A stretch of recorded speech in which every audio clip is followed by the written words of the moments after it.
Hi, this is Priya. நம்ம இன்னைக்கு கிளாஸ்ல வவல்ஸ்னா என்ன, கான்சனன்ட்ஸ்னா என்னன்னு பார்க்க போறோம். ஃபோனிக் சவுண்ட்ஸ், அதாவது லெட்டருக்கு ஒவ்வொரு லெட்டருக்கும் ஒவ்வொரு சவுண்ட்ஸ் இருக்குன்னு சொல்லியிருந்தேன் இல்லையா? அந்த சவுண்ட்ஸை தெரிஞ்சிட்டாலே குழந்தைங்க அழகா அந்த வேர்ட்ஸை பில்ட் பண்ணிப்பாங்க, ரீட் பண்ணிப்பாங்க, தரோ பண்ண மாட்டாங்க. சில ஸ்கூல்ஸ்ல இது பிகினிங்ல இருந்தே சொல்லி தருவாங்க, ஆனா சில ஸ்கூல்ஸ்ல சொல்லி தர மாட்டாங்க. அதனாலதான் அந்த இடத்துல குழந்தைங்க ஸ்ட்ரகிள் ஆகுறாங்க. இதோட ஃபர்ஸ்ட் ஸ்டெப் என்னன்னா, ஃபர்ஸ்ட் வந்து ஆல்பபெட்ல 26 லெட்டர்ஸ் இருக்கு இல்லையா? அந்த 26 லெட்டர்ஸ்ல வவல்னா என்ன, கான்சனன்ட்ஸ்னா என்னன்னு பார்த்துக்கலாம்.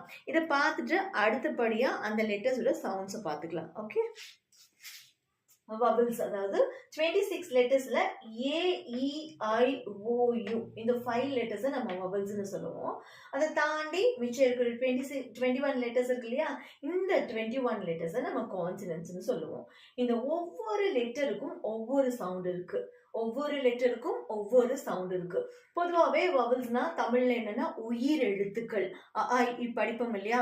அந்த உயிர் எழுத்துக்களை தான் வவல்ஸ்னு சொல்லுவோம். ஸோ பெரும்பாலுமே இந்த AEIOU சவுண்ட்ஸ் எல்லாம் எப்படி இருக்கும்னா பேஸ் பண்ணி தான் இருக்கும். ஸோ அது வவல்ஸ். ஓகே, கான்சனன்ட்ஸ்னா என்னன்னு தமிழ்ல மெய்ய எழுத்துக்கள்னு சொல்லுவோம் இல்லையா? புள்ளி வச்ச எழுத்துக்கள் இருக்கு இல்லையா? அதுதான். இப்போ ரிமைனிங் இருக்கிற இந்த 21 லெட்டர்ஸும் நம்ம கான்சனன்ட்ஸ்னு சொல்லுவோம்.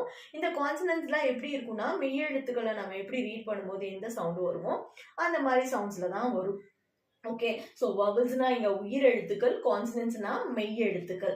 ஸோ இதை குழந்தைகளுக்கு தெளிவா சொல்லி தரணும். சவுண்ட்ஸ் வந்து வேரியேஷன் ஆகும். வவலோட சவுண்டுக்கும் கான்சனன்ட்ஸோட சவுண்டுக்கும் டோட்டலி அந்த சவுண்ட்ஸ் வேரியேஷன் ஆகும். நெக்ஸ்ட் கிளாஸ்ல நம்ம இந்த லெட்டர்ஸோட சவுண்ட்ஸை பார்த்துக்கலாம். ஃபர்ஸ்ட் ஸ்டெப் இது ஃபர்ஸ்ட் ஸ்டெப் வவல்ஸ், அதாவது 26 லெட்டர்ஸ்ல 5 லெட்டர் வவல்னு சொல்லுவோம். ரிமைனிங் மிச்சம் இருக்கிற லெட்டர்ஸை நம்ம கான்சனன்ட்ஸ்னு சொல்லுவோம். இதை தெளிவா குழந்தைங்க புரிஞ்சுக்கிட்டோம். அதுக்கப்புறமா நம்ம நெக்ஸ்ட் ஸ்டெப் என்னன்னா சவுண்ட்ஸை பார்த்துக்கலாம். ஒவ்வொரு கிளாஸ்லயும் 4 செட் ஆஃப் லெட்டர்ஸ், அதாவது மொத்தமா சொல்லி தராம ஒரு 4 லெட்டர்ஸோட சவுண்ட்ஸ் சொல்லி தரணும். அப்புறமா நெக்ஸ்ட் கிளாஸ்ல ஒரு 4 லெட்டர்ஸ், இந்த மாதிரி படிப்படியா போகும்போது அந்த லெட்டர்ஸ் வந்து அவங்களோட அந்த லெட்டரோட சவுண்ட் வந்து அவங்க மைண்ட்ல இருக்கும். ஈஸியா அவங்களும் படிக்க ஸ்டார்ட் பண்ணிடுவாங்க. இண்டிபெண்டா, அதாவது யாரோட ஹெல்ப்பும் இல்லாம அவங்களே ஸ்டார்ட் பண்ணிப்பாங்க. தேங்க்யூ. நெக்ஸ்ட் கிளாஸ்ல பார்க்கலாம்.